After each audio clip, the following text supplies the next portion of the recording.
Okay, well, thank you for joining us this morning. I'd like to introduce our very special guest, JoAnn Falleta. We welcome her back to our Fox Run campus.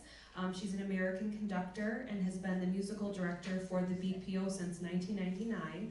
So give JoAnn a warm welcome.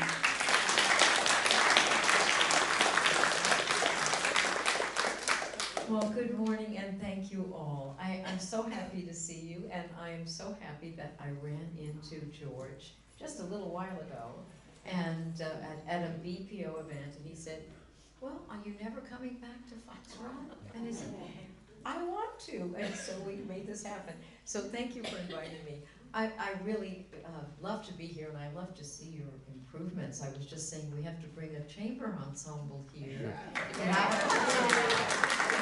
It seems like the acoustics here are very good. It's lucky. So basically, I'm here to say thank you to all of you for your.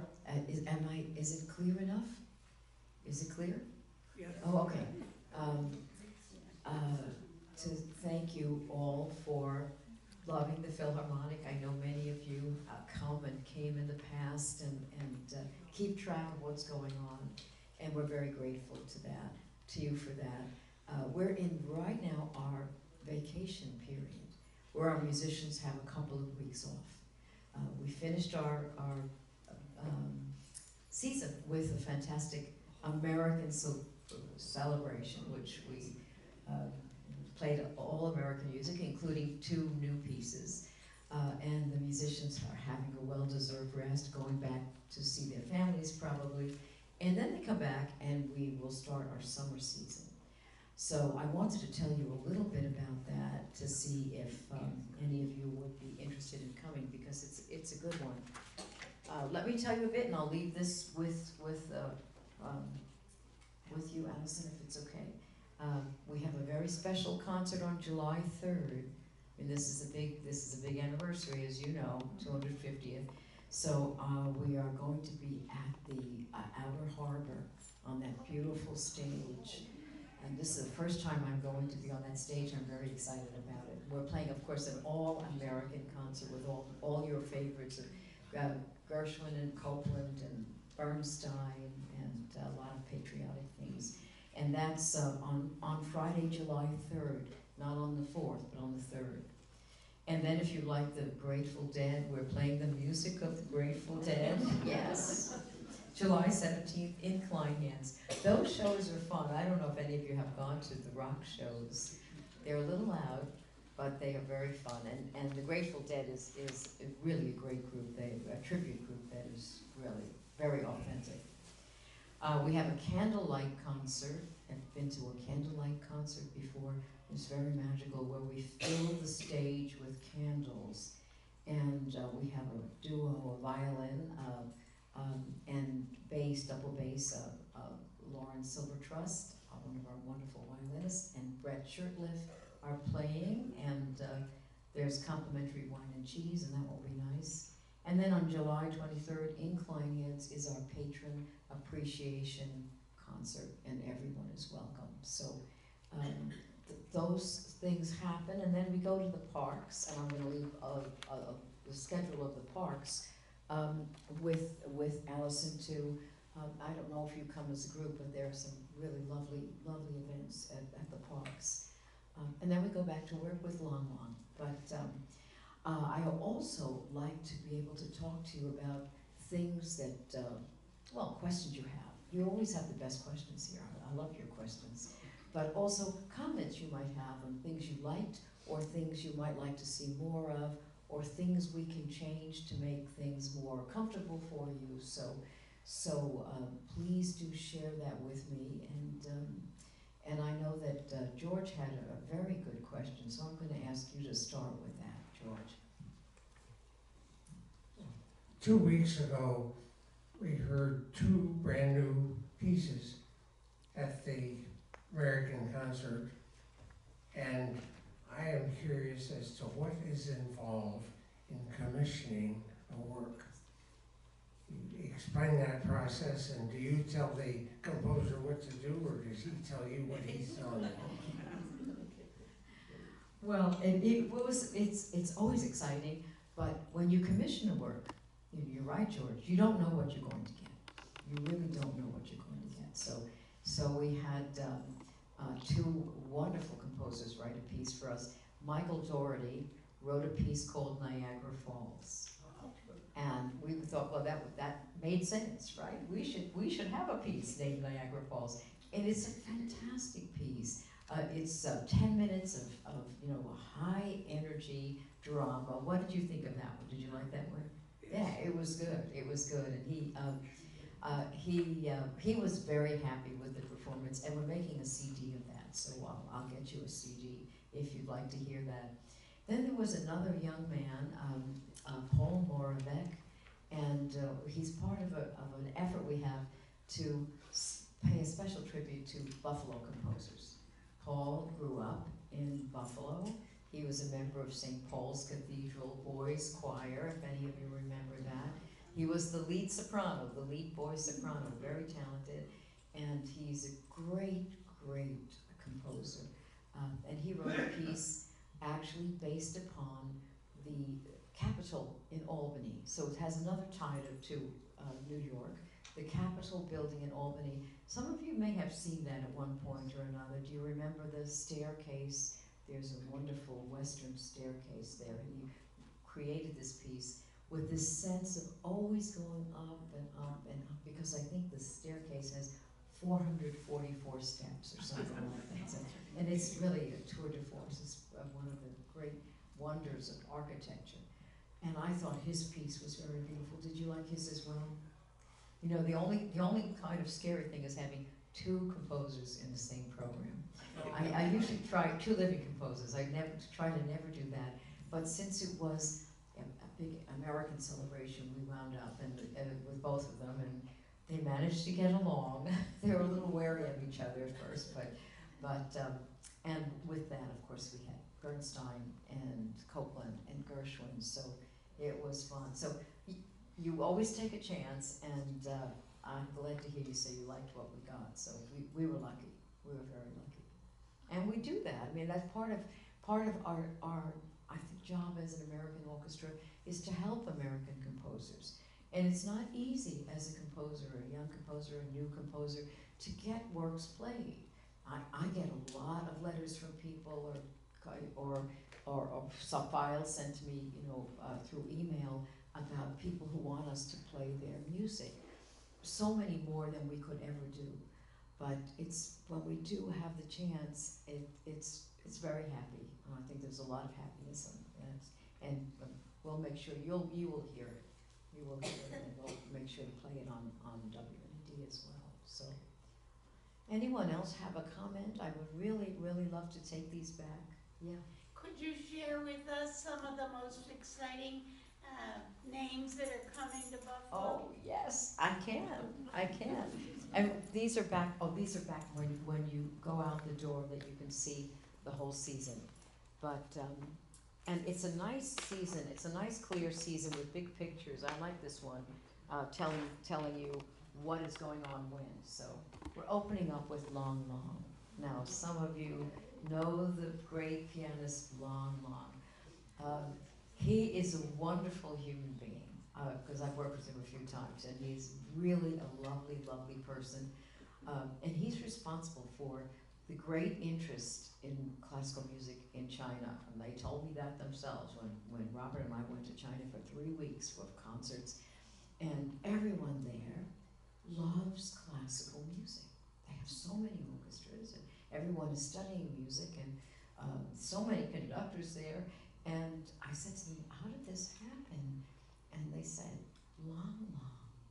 When Long Long was a young boy, he became an amazing example of, talent. I mean, he's an extraordinary talent. But what could happen if you work hard, and how wonderful music was. So it's amazing to think of Long Long being a catalyst for so much love of classical music. He's coming to play Beethoven Emperor Concerto. He asked if he could play that for you, so we said yes. And I'm very excited about having him back again, and I have to tell you, he is truly a lovely and happy human being. So that's one night only, that's September 19th. So, and I know tickets are not on sale yet, although you have your promise of your tickets, right? They saved two for you, so. But it is a chance to see maybe the greatest pianist in the world, and he really is lovely. And then we have an all Gershwin program. We have so many wonderful things. We have a new piece written in honor of Saint Francis, and this is an interesting piece because Saint Francis is marking this year his 800th year of anniversary of his death, and it's been celebrated all around the world. It's being celebrated everywhere. It's actually happening in October. And there's a really wonderful aspect to St. Francis is that not only people who go to church every Sunday know St. Francis. St. Francis is a kind of saint that transcends, I think, any kind of boundaries. He's a person who believed in goodness, he believed in poverty, and gave away all of his possessions and took care of the poor and loved animals. And so there's a lot of ties to things we think about today. This is it's going to be a beautiful story about St. Francis and St. Clare. Well, that is happening in October, so that's something very special. What else is Amy Glidden? Now, many of you know Amy Glidden, our associate concertmaster. She is coming to the front of the stage to play the Brook Violin Concerto. There are so many things. Yefim Romfman now hasn't been here since '84, but he's coming to play Mozart. So he's a great pianist. All kinds of things. The Rolling Stones, not the real guys, but the will sound like them. Lots of, so many things that I think you will love. We're celebrating, this is a very special one, February 5 and 6, John Williams' 95th birthday. Oh. Yeah, and some people said to me, well, you should have waited till the 100th. They said, nonsense. So we're celebrating his 95th with some of his best music. And this is a concert I'm tremendously excited about because usually my wonderful colleague Ron Spiegelman gets to conduct all the John Williams because he does the Pops concerts. And I felt, okay, I'm going to have a chance now to conduct Star Wars and Harry Potter, and that's going to be a wonderful concert. Actually, on his birthday weekend, so that's in February. We have a lot of Spanish music. We have Orion Weiss, the wonderful pianist, is coming back to play Bach. We've had a lot of people ask about hearing the Bach keyboard concertos, and he's going to do that and have a special all Bach evening too. But many things. So please do take one of these, and it's very beautifully laid out. I don't know if any of you have ever gone to the movies when the orchestra plays. Have you ever gone to that? That's very interesting because the orchestra is on the stage, the Philharmonic is on the stage, and then we have our gigantic screen above them. It's a very different experience when the music is around you and not coming at you from the screen. The music is in that hall, is so much more dramatic, and we've done things like things for children, but also things like Star Wars and big movies like that. Try one of those because they are really thrilling. So we think we have a lot of things for everyone. I hope that you can come and be a part of it. We have our Friday morning concerts, as you know. I hope, who has ever been to a Friday morning concert? Is that the best thing? Yes.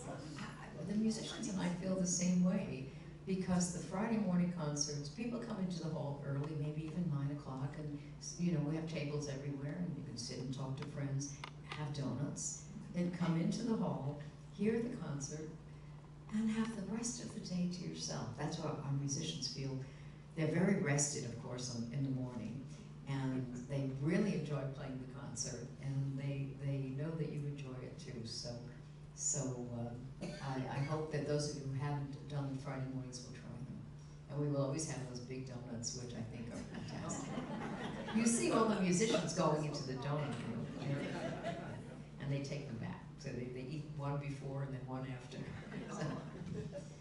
Any other comments or questions or things you'd like to see at the Philharmonic?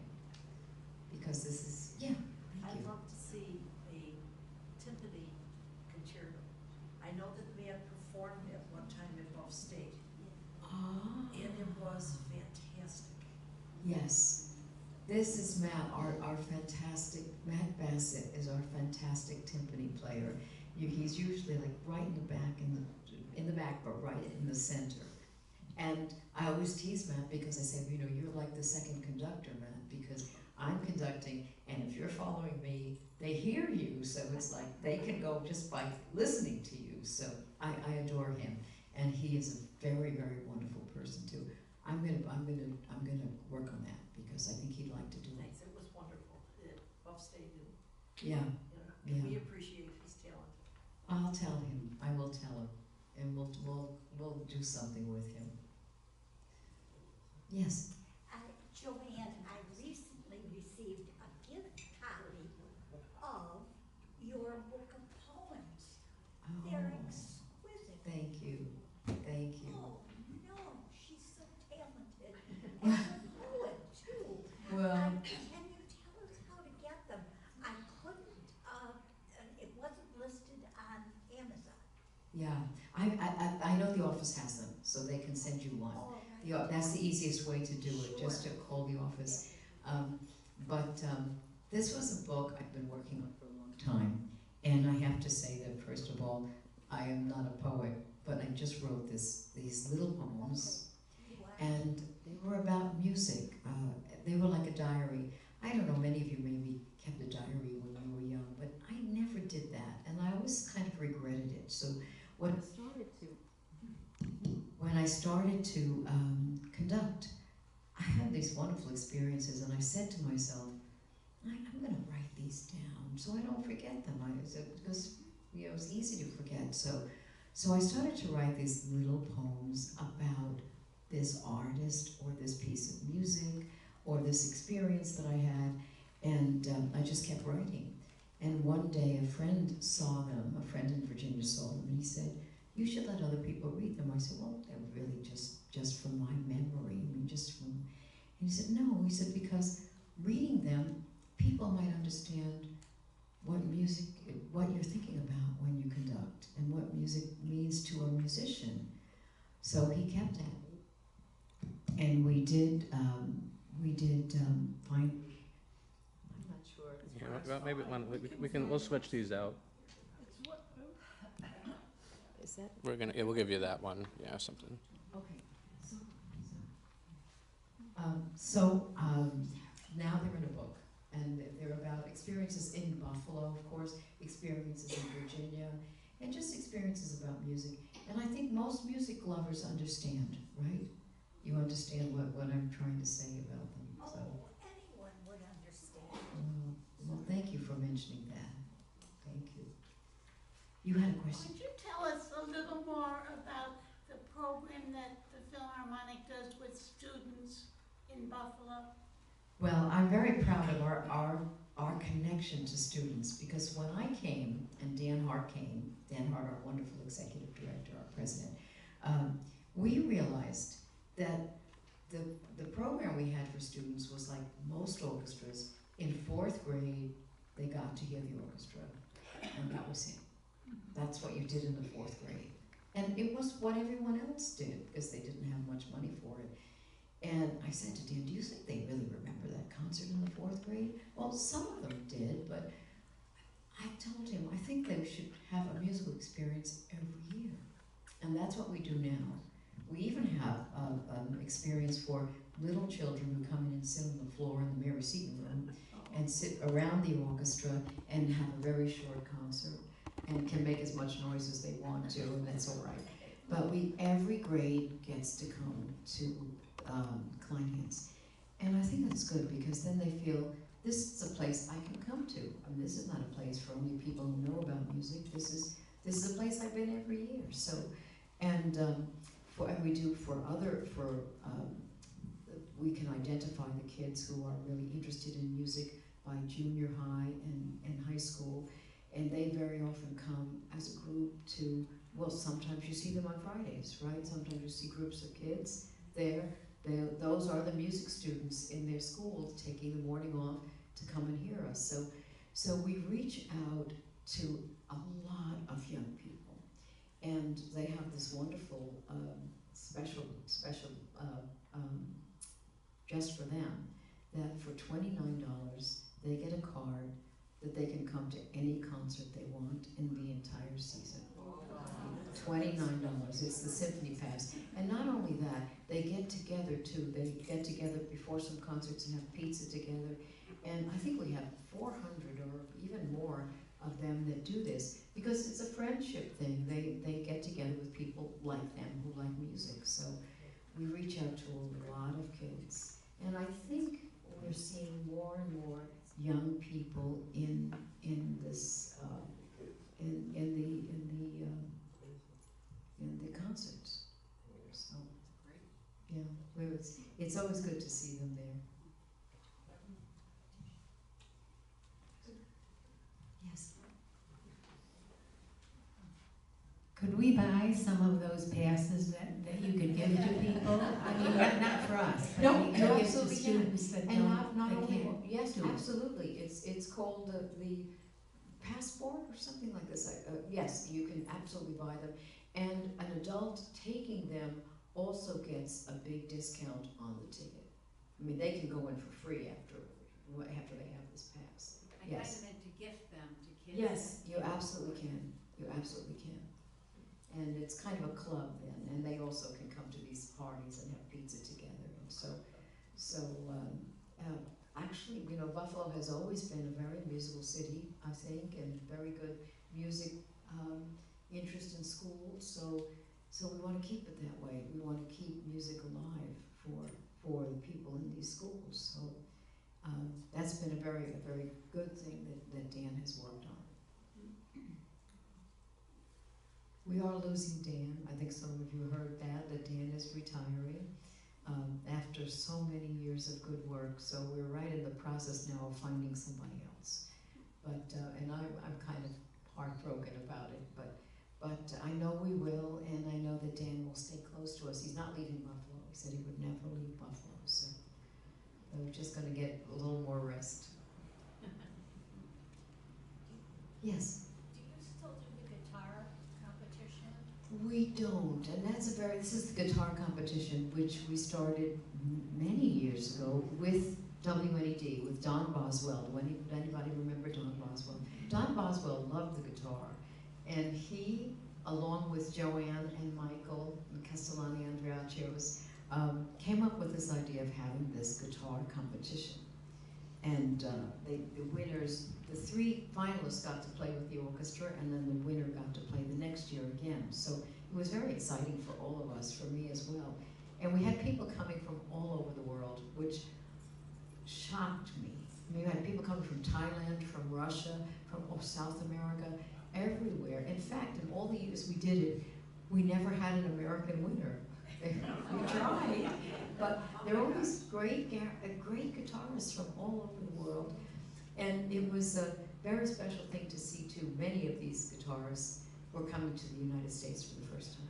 This was their first trip, and they landed in Buffalo, and they got the most beautiful exposure to life in America here in Buffalo.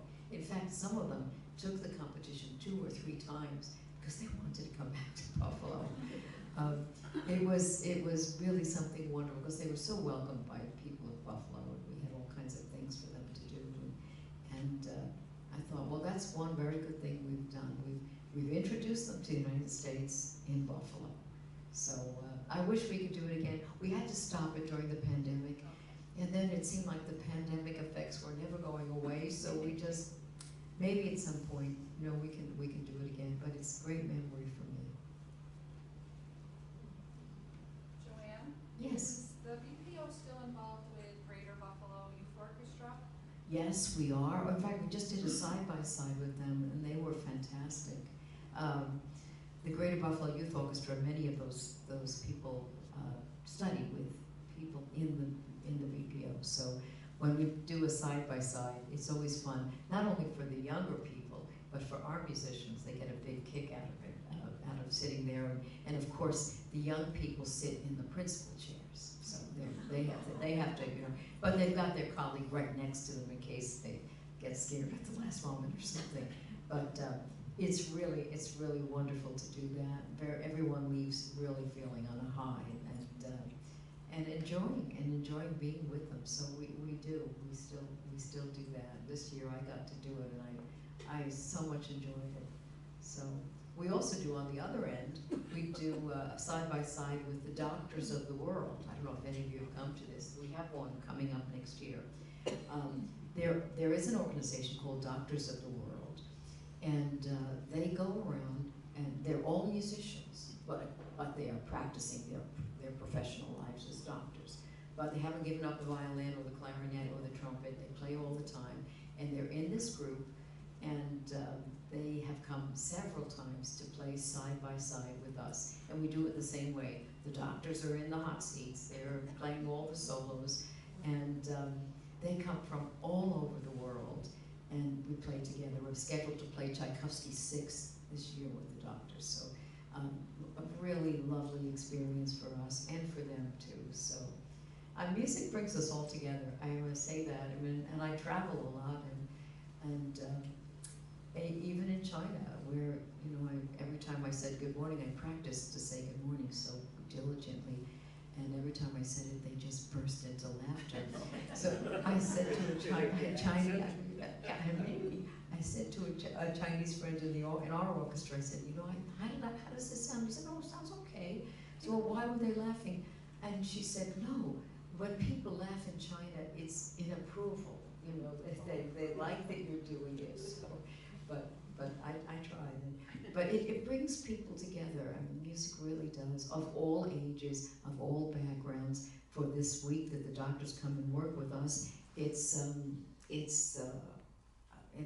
a way, it's them reliving the life they could have had. And they always tell me that, well, if my parents had let me, just study the clarinet, I could have been in this orchestra. But, well, here you are, you're going to get this experience, and you're doing better work as a doctor, most likely. So it does bring music together on all levels. Yes? Julie, when you travel alone, do you travel alone, or do you take parts or all of the orchestra with you? Or? Well, sometimes we take the entire orchestra. We did that this year. We went to Florida for a week, and we had 4 concerts in Florida.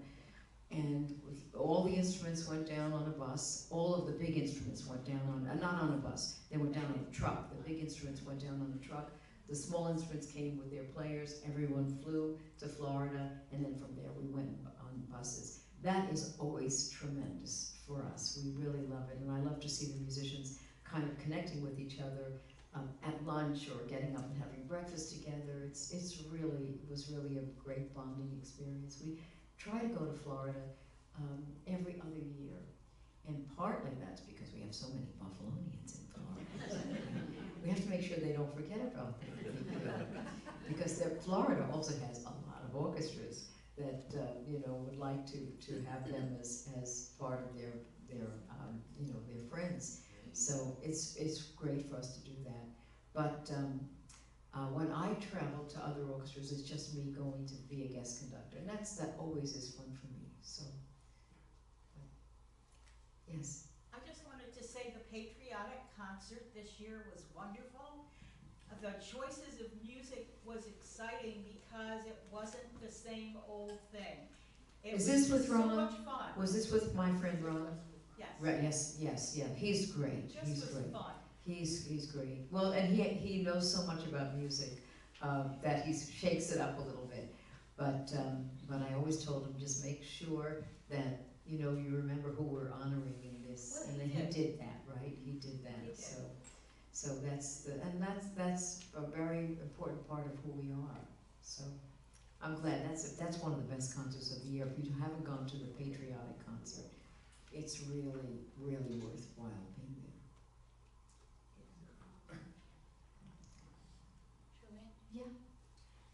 I remember once many years ago, waking up in Warsaw with my husband, and on the headlines of the paper was JoAnn Falleta, a big picture of you conducting in Warsaw.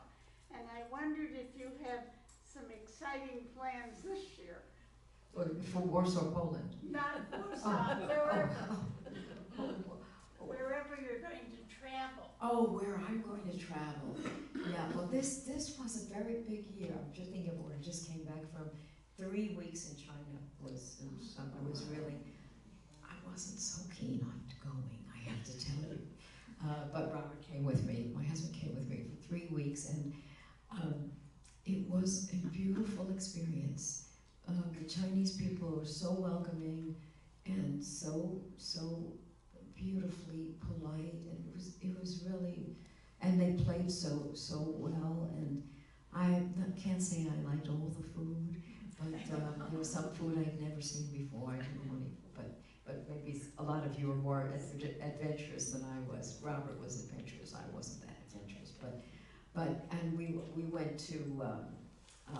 Where else did we go? We went to Puerto Rico. We went to You went to Wrocław, Poland? oh, Poland. We did go to Poland. Wrocław. Anyone know that city, Wrocław in Poland? That's a great city. That's a great city. I had not been there, and they invited me to come and conduct their orchestra in a program of American music. They wanted to hear a lot of American music. So it is like a burgeoning city, and they say it's like the fastest growing city in Poland.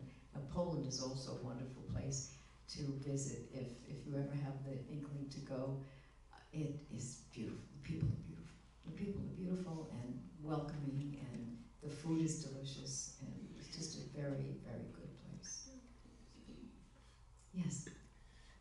Years ago, you had a handbell group that played with the orchestra for a couple of years. Christmas or something? Have you thought about asking them back? I'll find out who they are, because I'm not sure which group they are. Well, it must have been for a Christmas concert. Christmas. I'll look into that, because yeah, we have had from time to time, but I don't know which group it is. I'll find out. It's the handbell group from Westminster Presbyterian. Oh, okay. I'll look into that then. Did they do well? Yeah, because I don't think I was at that concert. Oh, you remember this group? That was very good. Fantastic. Okay, so should we get in touch with you?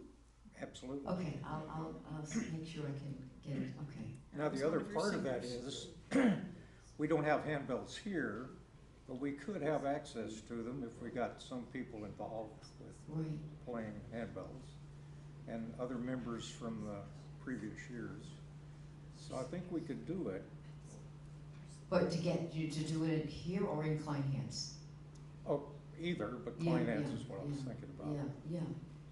No, I'll look into it. I will look into it. Maybe you can just, okay. Wow. A celebrity. I'm excited. I grew up in Queens, New York. Yes. A very good place. Well, no, it's a very good place to grow up in. Queens was, Queens is what you would say is like kind of like a place where people live when they have to go to work in Manhattan, because it's very easy to get to Manhattan, as you remember. 20 minutes on the train and you're in Manhattan. And at that time, the train was fine. It was very easy to get and very safe. And it's a very ethnic neighborhood. It probably was then too. I mean, I remember growing up with a lot of Greek friends and a lot of Yugoslavian friends and Astoria. It was very, very wonderful place. It hasn't changed so much. I mean, now there are a lot of really young people living in Astoria because it's more affordable than Manhattan, which is not affordable, and go still like we all did, go to work or go to school in Manhattan. But I'm glad I moved to Buffalo. I still go back to the New York area, but I love visiting. But it's hard to leave Buffalo. It's very hard to leave Buffalo. That's the kind of place where life is very good here. So, and the Philharmonic, my time with Philharmonic has been really the best time of my life, and that's a lot because of audiences and people like you who believe in Buffalo and believe in the wonderful things we have here, and take care of your neighbors. I mean, take care of people. It's a beautiful city. So I'm always honored to be here, and again, please, if there's anything that you're wondering about, well, tell George. He'll get to me. But we would be delighted to see you.